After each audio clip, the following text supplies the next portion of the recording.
Gita IAS, जहां सपनों को पंख मिलते हैं। आप सुन रहे हैं the intelligent investor reverend ed, the definitive book on value investing. लेखक बेंजामिन ग्राहम। अब सुनिए इस किताब की हिंदी ऑडियो बुक समरी। नमस्कार मेरे प्यारे दोस्तों, आपका स्वागत है दुनिया की सबसे महान निवेश पुस्तकों में से एक की इस ऑडियो यात्रा में। ये किताब है बेंजामिन ग्राहम की द इंटेलिजेंट इन्वेस्टर और इसकी भूमिका लिखी है खुद वॉरेन बफेट ने, जो दुनिया के सबसे सफल निवेशक हैं। वॉरेन बफेट लिखते हैं, मैंने इस किताब का पहला संस्करण 1950 में पढ़ा था, जब मैं 19 साल का था। तब मैंने सोचा था कि ये अब तक लिखी गई निवेश पर सबसे बेहतरीन किताब है।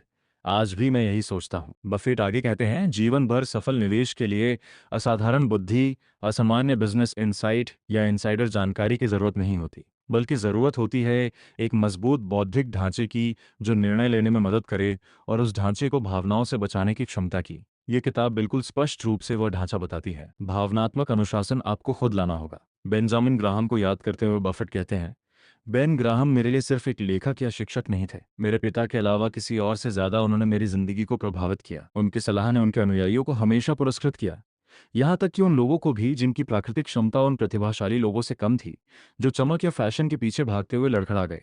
तो चलिए दोस्तों, शुरू करते हैं इस अद्भुत यात्रा को। आज हम समझेंगे कि आखिर वह इंटेलिजेंट इन्वेस्टर कौन है, निवेश और सट्टेबाजी में क्या फर्क है, और कैसे हम अपने पैसे को सुरक्षित और समझदारी से बढ़ा सकते हैं। परिचय।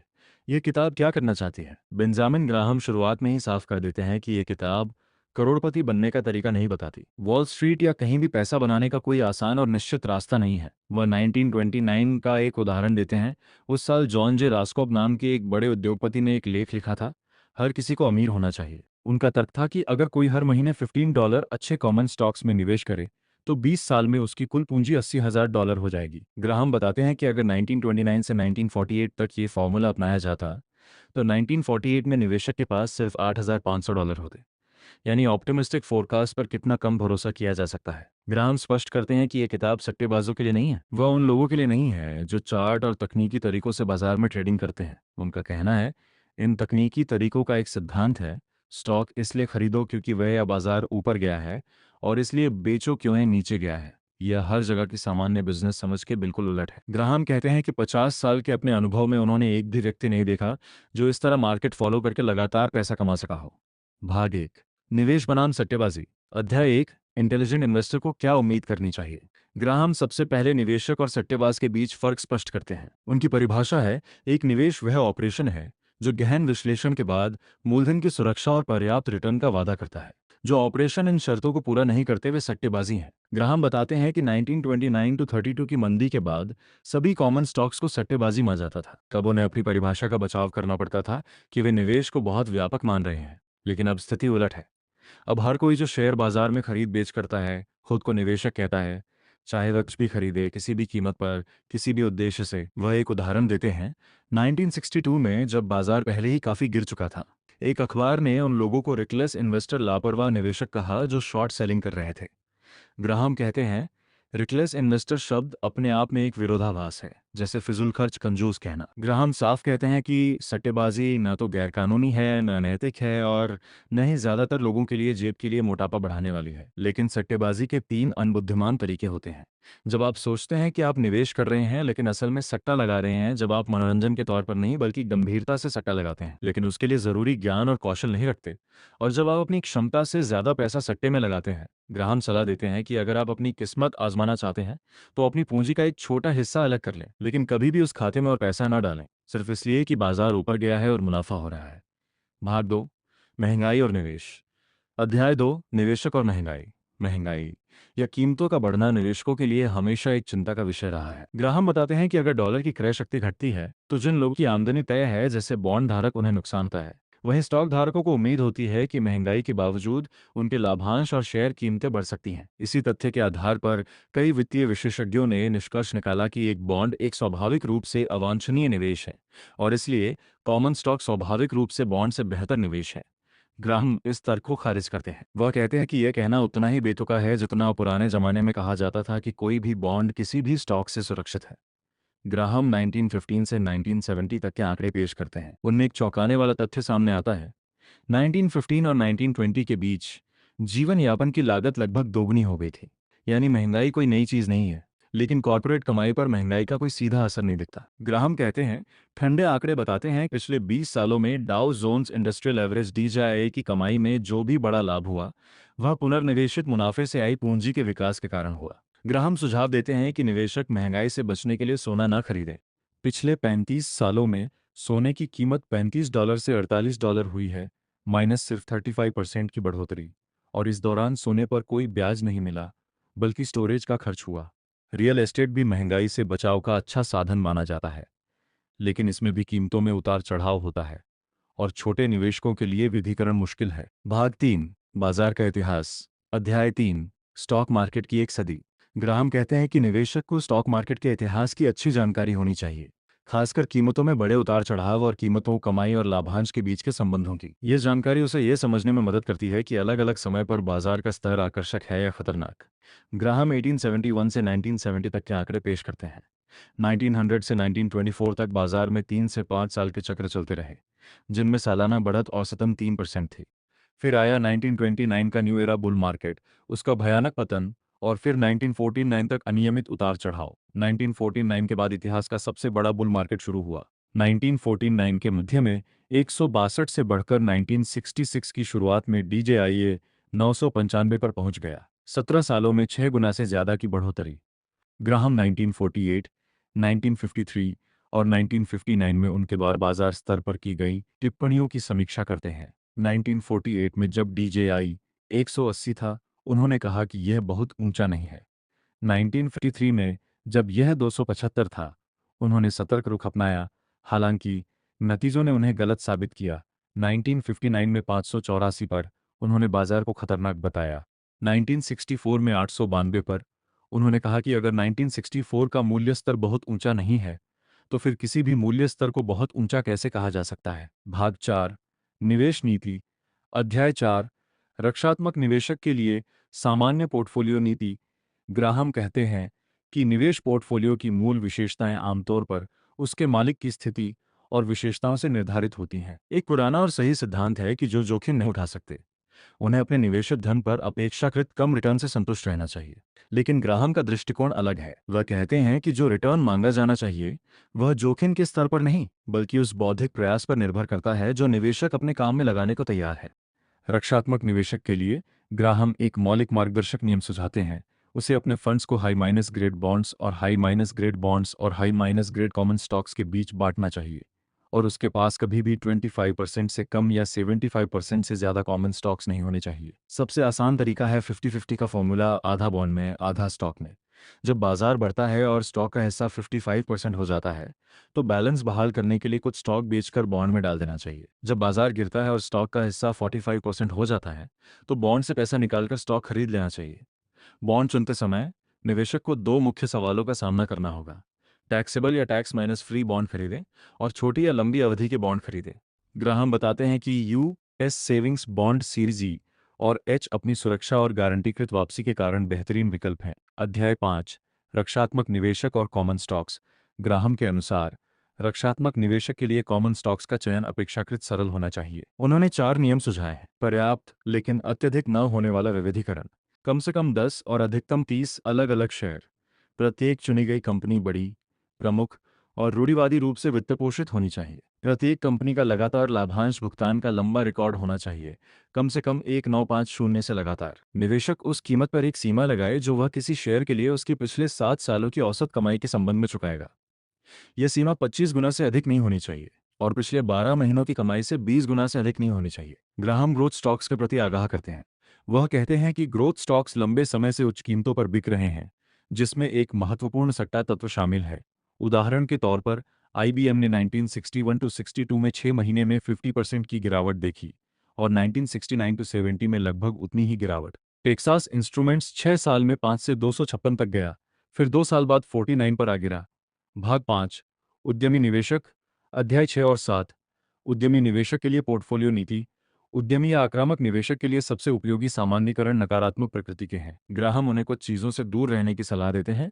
हाई ग्रेड प्रिफर्ड स्टॉक्स को कॉर्पोरेट खरीदारों के लिए छोड़ दें। घटिया किस्म के बॉन्ड्स और प्रिफर्ड स्टॉक्स तब तक न खरीदें जब तक वे सौदेबाजी के स्तर पर न हों। ओपन पैरेंथीसिस, आमतौर पर अंकित मूल्य से कम 30% कम पर क्लोज पैरेंथीसिस। विदेशी सरकारी बॉन्ड्स से दूर रहें, भले ही उन पर ब्याज आकर्षक हो। सभी प्रकार के नए इश्यू, ओपन पैरेंथेसिस नए शेयर, क्लोज पैरेंथेसिस से सावधान रहें। ग्राहम कहते हैं कि द्वितीय श्रेणी के बॉन्ड और प्रेफर्ड स्टॉक्स के दो विरोधाभासी गुण होते हैं। लगभग सभी खराब बाजारों में भारी गिरावट झेलते हैं। दूसरी ओर एक बड़ा हिस्सा अनुकूल परिस्थितियों के लौटने पर अपनी स्थिति पुनः प्राप्त कर लेता है। लेकिन व्यावहारिक रूप में यह सवाल अप्रासंगिक है। नतीजा चाहे जो भी हो, दूसरे दर्जे के शेयरों का खरीदार तब परेशान होगा जब उनकी कीमतें तेजी से गिरेंगी। अध्याय 7 के सकारात्मक पक्ष। ग्राहम 3 क्षेत्र सुझाते हैं जहां उद्यमी निवेशक को अवसर तलाशने चाहिए। अपेक्षाकृत अलोकप्रिय बड़ी कंपनियां। बाजार की आदत होती है कि वह शानदार वृद्धि दिखाने वाले या किसी अन्य कारण से आकर्षक स्टॉक्स को अधिक महत्व देता है। इसलिए यह उम्मीद करना तर्कसंगत है कि वह अस्थायी प्रतिकूल परिस्थितियों वाली कंपनियों को कम महत्व देगा।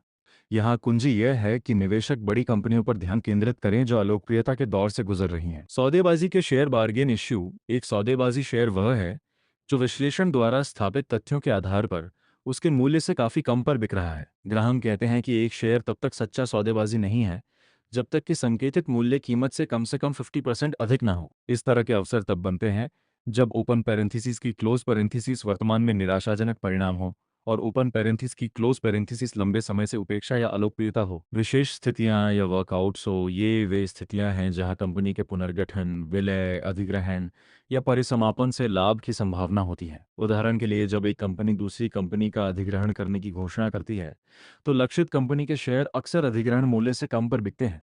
इनमें लेन देन के पूरा न होने का जोखिम होता है, लेकिन अनुभवी निवेशकों के लिए यह एक लाभदायक क्षेत्र हो सकता है। भाग 6, बाजार में उतार चढ़ाव। अध्याय 8, निवेशक और बाजार में उतार चढ़ाव। यह अध्याय शायद पूरी किताब का सबसे महत्वपूर्ण अध्याय है। ग्राहम यहाँ मिस्टर मार्केट का प्रसिद्ध रूपक पेश करते हैं। कल्पना कीजिए कि आप किसी निजी व्यवसाय में एक छोटे से हिस्से के मालिक हैं जिसकी कीमत आपको $1000 पड़ी है। आपके एक साझेदार हैं जिनका नाम मिस्टर मार्केट है। वह बहुत ही विनम्र है। हर दिन वह आपको बताते हैं कि आपके हिस्से की कीमत क्या है और इस कीमत पर या तो आपको खरीद लेने या आपको अतिरिक्त हिस्सा बेचने की पेशकश करते हैं। कभी कभी उनके मूल्य का अंदाजा उचित और व्यवसाय की संभावनाओं से मेल खाता हुआ लगता है, लेकिन अक्सर मिस्टर मार्केट अपने उत्साह या डर में बह जाते हैं और उनका प्रस्तावित मूल्य आपको थोड़ा बेवकूफ़ी भरा लगता है। अगर आप एक समझदार निवेशक हैं तो क्या आप मिस्टर मार्केट के दैनिक संदेश को अपने $1000 के निवेश के मूल्य का निर्धारक बनने देंगे? केवल तभी जब आप उनसे सहमत हो या जब आप उनके साथ व्यापार करना चाहते हो। जब वे बेतुकी ऊंची कीमत बताते हैं तो आप उन्हें बेचकर खुश हो सकते हैं, और जब उनकी कीमत कम हो तो उनसे खरीदकर खुश हो सकते हैं। लेकिन बाकी समय आप कंपनी के संचालन और वित्तीय स्थिति की पूरी रिपोर्ट के आधार पर अपने निवेश के मूल्य के बारे में अपने स्वयं के विचार बनाने में समझदार होंगे। ग्राहम कहते हैं, सच्चा निवेशक शायद ही कभी अपने शेयर बेचने के लिए मजबूर होता है और अन्य सभी समय वह मौजूदा मूल्य उद्धरण को अनदेखा करने के लिए स्वतंत्र होता है। जो निवेशक अपने होल्डिंग्स में अन्यायपूर्ण बाजार गिरावट से घबरा जाता है, वह अपने मूलभूत लाभ को मूलभूत नुकसान में बदल रहा है। वह आदमी बेहतर होता अगर उसके स्टॉक्स का कोई बाजार मूल्य ही न होता, क्योंकि तब वह दूसरे लोगों की गलतियों से होने वाली मानसिक पीड़ा से बच जाता। भाग 7, निवेश कोष। अध्याय 9, निवेश कोषों में निवेश। रक्षात्मक निवेशक के लिए एक विकल्प है म्यूचुअल फंड या क्लोज्ड एंड फंड में निवेश करना। ग्राहम कहते हैं कि फंड उद्योग ने एक उपयोगी उद्देश्य पूरा किया है। उन्होंने बचत और निवेश की अच्छी आदतों को बढ़ावा दिया है। अनगिनत व्यक्तियों को स्टॉक मार्केट में महंगी गलतियों से बचाया है। ग्राहम का अनुमान है कि पिछले 10 सालों में जिस व्यक्ति ने अपना पैसा विशेष रूप से निवेश कोषों में लगाया, उसने उस व्यक्ति से बेहतर प्रदर्शन किया जिसने अपने कॉमन स्टॉक सीधे खरीदे। लेकिन क्या निवेश कोषों का प्रदर्शन समग्र बाजार से बेहतर रहा है? ग्राहम 1961 to 70 के 10 सबसे बड़े स्टॉक फंडों के आंकड़े पेश करते हैं। उनका औसत रिटर्न S&P 500 इंडेक्स से अलग नहीं था। ग्राहम कहते हैं कि हम म्यूचुअल फंड उद्योग की इस बात के लिए आलोचना नहीं कर सकते कि उसने बाजार से बेहतर प्रदर्शन नहीं किया। उनके प्रबंधक और उनके पेशेवर प्रतिस्पर्धी सभी बाजार योग्य कॉमन स्टॉक्स के इतने बड़े हिस्से का प्रबंधन करते हैं कि बाजार के साथ जो होता है वह अनिवार्य रूप से उनके फंडों के योग के साथ भी होगा। ग्राहम परफॉर्मेंस फंड्स के बारे में चेतावनी देते हैं। ये वे फंड हैं जो बाजार से कहीं बेहतर प्रदर्शन करने का लक्ष्य रखते हैं। ग्राहम बताते हैं कि ऐसा करने के लिए उन्हें बड़े जोखिम उठाने पड़ते हैं और थोड़े ही समय में वे जोखिम उनके पास लौट आते हैं। मैनहट्टन फंड का उदाहरण देते हुए ग्राहम दिखाते हैं कि कैसे ये फंड 1967 में 38.6% का रिटर्न देने के बाद अगले वर्षों में भारी नुकसान में चला गया। Graham closed minus end funds को प्राथमिकता देते हैं। ये फंड अक्सर अपने नेट एसेट वैल्यू से छूट डिस्काउंट पर बिकते हैं, जबकि open end fund mutual fund premium पर बिकते हैं। अगर भविष्य में दोनों के लाभांश और एसेट वैल्यू में बदलाव लगभग समान रहते हैं तो आपको क्लोज्ड एंड शेयरों से लगभग 5वां हिस्सा अधिक मूल्य मिलेगा। भाग 8, निवेश सलाहकार। अध्याय 10, निवेशक और उसके सलाहकार। ग्राहम कहते हैं कि पैसे का निवेश व्यावसायिक कार्यों में अद्वितीय है, क्योंकि यह लगभग हमेशा कुछ हद तक दूसरों से प्राप्त सलाह पर आधारित होता है। निवेश सलाह कई स्रोतों से प्राप्त की जा सकती है: रिश्तेदार या मित्र, स्थानीय बैंकर, ब्रोकरेज फर्म, वित्तीय सेवा या पत्रिका, और निवेश सलाहकार। सच्चे पेशेवर निवेश सलाहकार जैसे अच्छी तरह से स्थापित निवेश परामर्श फर्म अपने वादों और दावों में काफी विनम्र होते हैं। अधिकांश भाग के लिए वे अपने ग्राहकों के फंड्स को मानक ब्याज और लाभांश देने वाली प्रतिभूतियों में रखते हैं, और वे अपने समग्र परिणामों के लिए मुख्य रूप से सामान्य निवेश अनुभव पर निर्भर करते हैं। उनका प्राथमिक उद्देश्य वर्षों में मूलधन को संरक्षित करना और रूढ़िवादी रूप से स्वीकार्य आय उत्पन्न करना है। ब्रोकरेज हाउस से मिलने वाली सलाह के बारे में ग्राहम कहते हैं कि निवेशक को स्पष्ट कर देना चाहिए कि वह सट्टेबाजी नहीं, बल्कि निवेश में रुचि रखता है। एक बार जब ग्राहक का ब्रोकर साफ समझ जाता है कि उसके सामने एक वास्तविक निवेशक है, तो वह इस दृष्टिकोण का सम्मान करेगा और उसके साथ सहयोग करेगा। ग्राहम सलाह देते हैं कि निवेशक अपने लेन देन के लिए केवल NYSE के सदस्यों के साथ ही काम करें और सुरक्षा के लिए अपने बैंक के माध्यम से भुगतान और डिलीवरी करवाएं। भाग 9, सुरक्षा विश्लेषण, अध्याय 11, सामान्य निवेशक के लिए सुरक्षा विश्लेषण।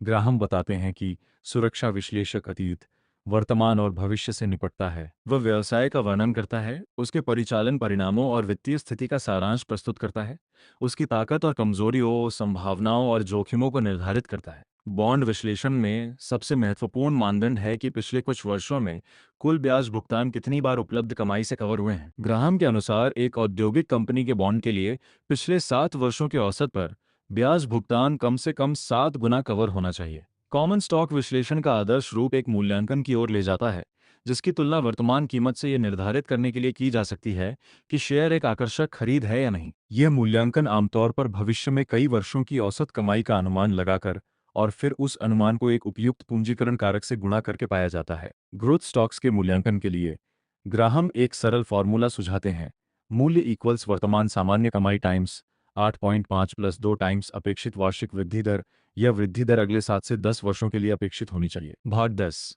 प्रति शेयर कमाई, अध्याय 12, प्रति शेयर कमाई के बारे में विचारणीय बातें। ग्राहम निवेशकों को 2 सलाह देते हैं जो पहली नज़र में विरोधाभासी लग सकती हैं। पहली, 1 साल की कमाई को गंभीरता से न लें। दूसरी, अगर आप अल्पकालिक कमाई पर ध्यान देते हैं तो प्रति शेयर आंकड़ों में छिपे जाल से सावधान रहें। Graham Alcoa aluminium company of America के 1970 के वार्षिक रिपोर्ट का उदाहरण देते हैं। रिपोर्ट में प्रति शेयर कमाई के 4 अलग अलग आंकड़े थे: प्राइमरी अर्निंग्स, नेट इनकम विशेष शुल्क के बाद, fully diluted, before special charges, और fully diluted after special charges. Graham सवाल उठाते हैं, इनमें से असली कमाई कौन सी है? ग्राहम बताते हैं कि कंपनियां अक्सर विशेष शुल्क या स्पेशल चार्जेस का इस्तेमाल भविष्य के खर्चों को अभी से चुकता करने के लिए करती हैं। इससे वे भविष्य के वर्षों में कमाई को बढ़ा चढ़ाकर दिखा सकती हैं। उदाहरण के लिए, अल्कोआ ने 1970 में 88 सेंट प्रति शेयर का विशेष शुल्क लिया, जो भविष्य के नुकसानों को कवर करने के लिए था। ग्राहम कहते हैं, क्या ऐसा नहीं हो सकता कि इन नुकसानों को उनके वास्तविक होने से पहले ही बट्टे खाते में डालकर उन्हें एक प्रकार से जादू की तरह गायब कर दिया जाए, जिससे पिछली या भविष्य की प्राथमिक कमाई पर कोई अप्रिय प्रभाव न पड़े? भाग 11, 4 कंपनियों की तुलना, अध्याय 13, 4 सूचीबद्ध कंपनियों की तुलना।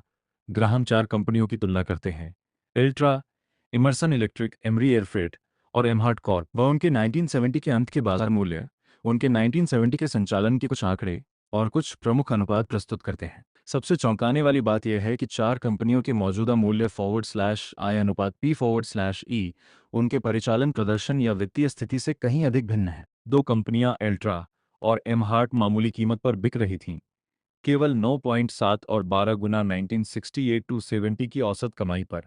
अन्य 2 इमर्सन और एमरी ने 33 और 45 गुना की बहुत अधिक मूल्य आय अनुपात दिखाया। इस अंतर का कारण पसंदीदा कंपनियों के मुनाफे में हाल के वर्षों में बेहतर वृद्धि थी। ग्राहम निष्कर्ष निकालते हैं कि इमर्सन और एमरी जैसे शेयरों में निवेश उच्च जोखिम वाला है। उच्च मूल्यांकन उच्च अपेक्षाओं को दर्शाते हैं, और यदि वे अपेक्षाएं पूरी नहीं होती हैं तो कीमतों में भारी गिरावट आ सकती है। इसके विपरीत, एल्ट्रा और एमहार्ट जैसे शेयरों में निवेशक अपने आप को मूल रूप से उन व्यवसायों के हिस्सेदार के रूप में देख सकता है जो उस कीमत पर खरीदे गए हैं जो बैलेंस शीट पर दिखाए गए निवेशित धन से मेल खाती है। भाग 12, शेयर चयन, अध्याय 14, रक्षात्मक निवेशक के लिए शेयर चयन। रक्षात्मक निवेशक के पास 2 विकल्प हैं: DJIA प्रकार का पोर्टफोलियो या मात्रात्मक रूप से परीक्षित पोर्टफोलियो। पहले में, वह प्रमुख कंपनियों का एक वास्तविक क्रॉस सेक्शन नमूना प्राप्त करता है। दूसरे में वह प्रत्येक खरीद पर मानकों का एक सेट लागू करता है ताकि यह सुनिश्चित हो सके कि उसे कंपनी के पिछले प्रदर्शन और वर्तमान वित्तीय स्थिति में न्यूनतम गुणवत्ता मिल रही है और मूल्य के प्रति डॉलर में कमाई और परिसंपत्तियों के रूप में न्यूनतम मात्रा मिल रही है। ग्राहम के 7 मानदंड हैं। पर्याप्त आकार एक औद्योगिक कंपनी के लिए $100 मिलियन से कम की वार्षिक बिक्री नहीं होनी चाहिए। मजबूत वित्तीय स्थिति, चालू परिसंपत्तियां चालू देनदारियों से कम दोगुनी होनी चाहिए। आय स्थिरता, पिछले 10 वर्षों में प्रत्येक वर्ष कॉमन स्टॉक के लिए कुछ कमाई होनी चाहिए। लाभांश रिकॉर्ड, कम से कम पिछले 20 वर्षों तक निर्बाध भुगतान। आय वृद्धि, पिछले 10 वर्षों में प्रति शेयर कमाई में कम से कम 1/3 की वृद्धि। मध्यम मूल्य फॉरवर्ड/आय अनुपात, मौजूदा कीमत पिछले 3 वर्षों की औसत कमाई से 15 गुना से अधिक नहीं होनी चाहिए। मूल्य और परिसंपत्तियों का मध्यम अनुपात, मौजूदा कीमत अंतिम रिपोर्ट की गई बुक वैल्यू के 1.5 गुना से अधिक नहीं होनी चाहिए। ग्राहम कहते हैं कि ये आवश्यकताएं विशेष रूप से रक्षात्मक निवेशकों की जरूरतों और स्वभाव के लिए बनाई गई हैं। वे अधिकांश कॉमन स्टॉक्स को पोर्टफोलियो के उम्मीदवारों के रूप में समाप्त कर देंगी। अध्याय 15, उद्यमी निवेशक के लिए शेयर चयन। ग्राहम स्वीकार करते हैं कि व्यक्तिगत चयन करना जो औसत से बेहतर साबित हो बहुत कठिन है। म्यूचुअल फंडों के रिकॉर्ड से पता चलता है कि शीर्ष प्रतिभा और संसाधनों के बावजूद उनमें से अधिकांश ने लंबे समय में बाजार से बेहतर प्रदर्शन नहीं किया है। उद्यमी निवेशक के लिए ग्राहम कुछ तरीके सुझाते हैं। ग्राहम न्यूमैन विधियां, आर्बिट्रेज, परिसमापन, संबंधित हेजेज और नेट करंट एसेट, कार्यशील पूंजी से कम कीमत वाले शेयर। द्वितीयक कंपनियां, वे कंपनियां जो अच्छा प्रदर्शन कर रही हैं, संतोषजनक पिछला रिकॉर्ड रखती हैं लेकिन जनता के लिए आकर्षक नहीं लगती। एकल मानदंड, जैसे कम मूल्य फॉरवर्ड/आय अनुपात, उच्च लाभांश उपज या बड़ी परिसंपत्ति मूल्य। ग्राहम कहते हैं कि अतीत में लगातार अच्छे परिणाम देने वाले 2 तरीके हैं: कम महत्वपूर्ण कंपनियों के कम मल्टीप्लायर स्टॉक्स की खरीद और अपने नेट करंट एसेट मूल्य से कम पर बिकने वाले स्टॉक्स का विविधीकृत समूह चुनना। ग्राहम बार्गेन इश्यूज या नेट करंट एसेट स्टॉक्स पर विशेष जोर देते हैं। ये वे स्टॉक हैं जो कंपनी की शुद्ध कार्यशील पूंजी सभी देनदारियों को घटाने के बाद से भी कम कीमत पर बिक रहे हैं। ग्राहम कहते हैं कि अगर कोई निवेशक ऐसे स्टॉक्स का एक विविधीकृत समूह खरीद सकता है तो परिणाम काफी संतोषजनक होने चाहिए। फिर भाग 13, परिवर्तनीय प्रतिभूतियां। अध्याय 16, परिवर्तनीय इश्यू और वारंट। ग्राहम बताते हैं कि परिवर्तनीय बॉन्ड और प्रिफर्ड स्टॉक्स का दावा है कि वे निवेशक और जारी करने वाली कंपनी दोनों के लिए विशेष रूप से फायदेमंद होते हैं। निवेशक को बॉन्ड या प्रेफर्ड स्टॉक की बेहतर सुरक्षा मिलती है, साथ ही कॉमन स्टॉक के मूल्य में किसी भी बड़ी वृद्धि में भाग लेने का अवसर मिलता है। लेकिन ग्राहम सवाल उठाते हैं, क्या एक चतुर उपकरण से दोनों पक्षों के लिए सौदेबाजी को बहुत बेहतर बनाया जा सकता है? ग्राहम कहते हैं कि परिवर्तनीय इश्यू किसी भी अन्य प्रकार की प्रतिभूति की तरह है। उनका रूप ही न तो उनके आकर्षण की गारंटी देता है और न ही अनाकर्षकता की। लेकिन एक बात हम जानते हैं, बुल मार्केट के उत्तरार्ध में जारी किए गए परिवर्तनीय इश्यूज का समूह अनिवार्य रूप से असंतोषजनक परिणाम देगा। ग्राहम 1946 में जारी किए गए नए प्रेफर्ड स्टॉक इश्यूज का उदाहरण देते हैं, जहां स्ट्रेट प्रेफर्ड स्टॉक्स का औसत गिरावट लगभग 9% थी, वहीं परिवर्तनीय प्रेफर्ड स्टॉक्स का औसत गिरावट लगभग 30% थी। स्टॉक ऑप्शन वारंट के बारे में ग्राहम और भी कठोर है। वह उन्हें एक निकट धोखाधड़ी, एक मौजूदा खतरा और एक संभावित आपदा कहते हैं। वह कहते हैं कि उन्होंने पतली हवा से विशाल कुल डॉलर मूल्य बनाए हैं। उनके अस्तित्व का कोई औचित्य नहीं है सिवाय सट्टेबाजों और निवेशकों को गुमराह करने के। भाग 14, 4 शिक्षाप्रद केस हिस्ट्री। अध्याय 17, 4 अत्यधिक शिक्षाप्रद केस हिस्ट्री।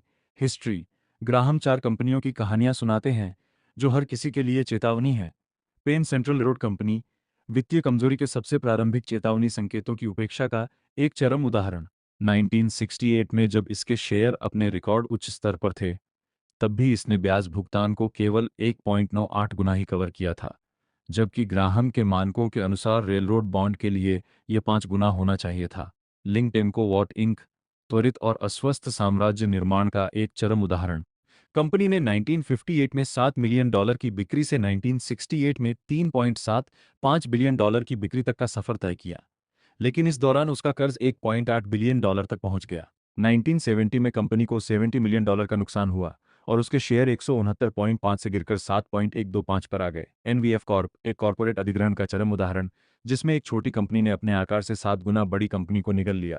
एनवीएफ ने शेरॉन स्टील का अधिग्रहण करने के लिए $102 मिलियन के बॉन्ड जारी किए, जिससे उसका कर्ज $4.6 मिलियन से बढ़कर $163 मिलियन हो गया। एए एंटरप्राइजेज, एक छोटी कंपनी के सार्वजनिक स्टॉक वित्तपोषण का एक चरम उदाहरण, जिसका मूल्य फ्रेंचाइजिंग के जादुई शब्द पर आधारित था। 1969 में इसके शेयर $13 पर बेचे गए और तुरंत $28 तक चढ़ गए, लेकिन अगले ही साल कंपनी दिवालिया हो गई और उसके शेयर 50 सेंट पर आ गए। भाग 15, 8 जोड़ी कंपनियों की तुलना। अध्याय 18, 8 जोड़ी कंपनियों की तुलना। ग्राहम 8 जोड़ी कंपनियों की तुलना करके दिखाते हैं कि कैसे चरित्र, वित्तीय संरचना, नीतियों, प्रदर्शन और उतार चढ़ाव में विविधता होती है। पहली जोड़ी में रियल एस्टेट इन्वेस्टमेंट ट्रस्ट आरईआई एक स्थिर न्यू इंग्लैंड ट्रस्ट है जो 1889 से लगातार लाभांश दे रहा है, जबकि रियल्टी इक्विटीज कॉर्पोर ईसी न्यूयॉर्क स्थित एक तेजी से बढ़ने वाला उद्यम है जिसने 8 साल में अपनी संपत्ति $6.2 मिलियन से $154 मिलियन कर ली और अपने कर्ज को भी उसी अनुपात में बढ़ा लिया। जहां आरईआई के शेयर 1968 में 30.25 पर थे और 1970 में 16.5 पर आ गए, वहीं आरईसी के शेयर 1968 में 37.75 के उच्च स्तर से गिरकर 1970 में $2 से नीचे आ गए। पांचवी जोड़ी में international flavours and fragrance IFF और इंटरनेशनल हार्वेस्टर कंपनी की तुलना है। IFF 1969 के अंत में $447 मिलियन के बाजार मूल्य पर बिक रहा था, जबकि हार्वेस्टर का बाजार मूल्य $710 मिलियन था। यह इस तथ्य के बावजूद था कि हार्वेस्टर की बिक्री IFF से 27 गुना अधिक थी। इसका कारण था IFF की शानदार लाभप्रदता और वृद्धि। IFF की शुद्ध बिक्री पर शुद्ध आय 14.3% थी, जबकि हार्वेस्टर की केवल 2.6%। भाग 16, शेयरधारक और प्रबंधन। अध्याय 19, शेयरधारक और प्रबंधन माइनस लाभांश नीति। ग्राहम कहते हैं कि शेयरधारकों को अपने प्रबंधन के प्रति अधिक बुद्धिमान और ऊर्जावान रवैया अपनाना चाहिए। उन्हें उन लोगों के प्रति उदार रवैया अपनाना चाहिए जो स्पष्ट रूप से अच्छा काम कर रहे हैं। उन्हें यह भी मांग करनी चाहिए कि जो परिणाम उम्मीद से खराब हों तो स्पष्ट और संतोषजनक स्पष्टीकरण दिया जाए। लाभांश नीति के बारे में ग्राहम कहते हैं कि हाल के वर्षों में निवेशकों का रवैया बदल रहा है। अब छोटे लाभांश के पीछे तर्क ये नहीं है कि कंपनी को पैसे की जरूरत है, बल्कि ये है कि वह मुनाफे को बनाए रखकर लाभदायक विस्तार के लिए उपयोग कर सकती है। लेकिन ग्राहम इस तर्क से पूरी तरह सहमत नहीं है। वह कहते हैं कि शेयरधारकों को अपने प्रबंधन से या तो सामान्य भुगतान लगभग 2/3 कमाई की मांग करनी चाहिए या फिर स्पष्ट प्रदर्शन की पुनर्निवेशित मुनाफे ने प्रति शेयर कमाई में संतोषजनक वृद्धि की है। स्टॉक डिविडेंड और स्टॉक स्प्लिट के बीच अंतर को समझना महत्वपूर्ण है। स्टॉक स्प्लिट कॉमन स्टॉक संरचना का एक पुनर्कथन है जिसका उद्देश्य प्रति शेयर कम कीमत स्थापित करना है। एक उचित स्टॉक डिविडेंड वह है जो शेयरधारकों को हाल के दिनों में व्यवसाय में पुनर्निवेशित विशिष्ट कमाई का मूर्त प्रमाण देने के लिए भुगतान किया जाता है। भाग 17, सुरक्षा का अंतर। अध्याय 20, सुरक्षा का अंतर, निवेश की केंद्रीय अवधारणा। यह अध्याय पूरी किताब का सार है। ग्राहम कहते हैं कि अगर उन्हें ध्वनि निवेश के रहस्य को 3 शब्दों में समेटना हो तो वह कहेंगे मार्जिन ऑफ सेफ्टी, सुरक्षा का अंतर। बॉन्ड के संदर्भ में सुरक्षा का अंतर यह है कि कंपनी ने पिछले कई वर्षों में अपने ब्याज भुगतान से कितना अधिक कमाया है। उदाहरण के लिए, एक रेलरोड ने अपने कुल ब्याज भुगतान से 5 गुना अधिक कमाया होना चाहिए ताकि उसके बॉन्ड निवेश ग्रेड माने जा सकें। यह अतिरिक्त कमाई सुरक्षा का अंतर है जो निवेशक को भविष्य में शुद्ध आय में गिरावट की स्थिति में नुकसान से बचाती है। कॉमन स्टॉक के संदर्भ में सुरक्षा का अंतर एक अपेक्षित कमाई शक्ति में निहित है जो बॉन्ड पर मिलने वाली दर से काफी अधिक है। उदाहरण के लिए, यदि किसी स्टॉक की कमाई शक्ति कीमत पर 9% है और बॉन्ड दर 4% है, तो स्टॉक खरीदार के पास औसतन 5% का वार्षिक अंतर होगा। ग्राहम कहते हैं सुरक्षा के अंतर का कार्य संक्षेप में भविष्य का एक सटीक अनुमान लगाने की आवश्यकता को समाप्त करना है। यदि अंतर एक बड़ा है तो यह मान लेना पर्याप्त है कि भविष्य की कमाई अतीत से बहुत नीचे नहीं गिरेगी ताकि निवेशक समय के उतार चढ़ाव से पर्याप्त रूप से सुरक्षित महसूस कर सके। ग्राहम एक विविधीकृत सूची में 20 या अधिक स्टॉक्स में इस अंतर की उपस्थिति को एक सफल परिणाम की संभावना को बहुत बड़ा बनाती है। ग्राहम की विरासत। तो दोस्तों, ये थी बेंजामिन ग्राहम की अमर कृति द इंटेलिजेंट इन्वेस्टर की कहानी। ग्राहम ने हमें सिखाया कि निवेश का मतलब बाजार की चाल का अनुमान लगाना नहीं है, बल्कि एक मजबूत बौद्धिक ढांचे का निर्माण करना है और उस पर टिके रहना है। उन्होंने हमें सिखाया कि बाजार हमारा सेवक है, मालिक नहीं। मिस्टर मार्केट हर दिन हमारे पास से कीमत लेकर आते हैं, लेकिन हमें उनकी कीमत को अपने निवेश का मूल्य निर्धारक नहीं बनने देना चाहिए। हमें केवल तभी उनके साथ व्यापार करना चाहिए जब यह हमारे हित में हो। उन्होंने हमें सिखाया कि सुरक्षा का अंतर ही सफल निवेश की कुंजी है। हमेशा उस कीमत से कम कीमत पर खरीदें जो आपको लगता है कि कंपनी का वास्तविक मूल्य है। यह अंतर हमें हमारी गलतियों और अप्रत्याशित भविष्य से बचाता है। और सबसे महत्वपूर्ण बात, उन्होंने हमें सिखाया कि सफल निवेश के लिए असाधारण बुद्धि नहीं, बल्कि अनुशासन, धैर्य और आत्मनियंत्रण की आवश्यकता होती है। जैसा कि वॉरेन बफेट ने कहा, बेन के सिद्धांत हमेशा से मजबूत रहे हैं। उनका मूल्य अक्सर वित्तीय तूफानों के बाद बढ़ जाता है जो कमजोर बौद्धिक संरचनाओं को ध्वस्त कर देते हैं। तो अगली बार जब आप कोई निवेश निर्णय लें तो ग्राहम के सिद्धांतों को याद करें। याद करें कि आप एक व्यवसाय के हिस्सेदार हैं, सिर्फ एक टिकर सिंबल के मालिक नहीं। और याद करें कि बाजार में सबसे बड़ा दुश्मन अक्सर हम स्वयं होते हैं। धन्यवाद। नमस्कार। ऐसी ही दिल को छू लेने वाली किताबों से जुड़ने के लिए हमारे चैनल को सब्सक्राइब करें, क्योंकि अच्छी किताबें दिल ही नहीं, रूह तक उतर जाती हैं। धन्यवाद।